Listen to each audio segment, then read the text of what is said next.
Bangladesh premier league BPL এর দল সিলেট স্ট্রাইকার্সের মালিকানা জোরপূর্বক দখলের অভিযোগে জাতীয় দলের সাবেক অধিনায়ক মাশরাফি বিন মুর্তজার বিরুদ্ধে মামলা দায়ের করা হয়েছে।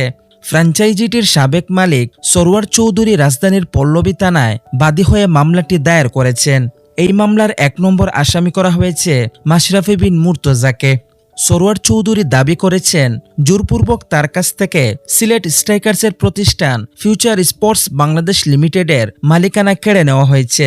মাশরাফি বিন মুর্তজার কার্যালয়ে বসে হেলাল বিন ইউসুফ শুভ্র নামে সিলেট স্ট্রাইকার্সের সহমালিক সরওয়ার চৌধুরীর মাথায় রিভলভার ঠেকিয়েছেন বলেও মামলার এজাহারে উল্লেখ করা হয়েছে।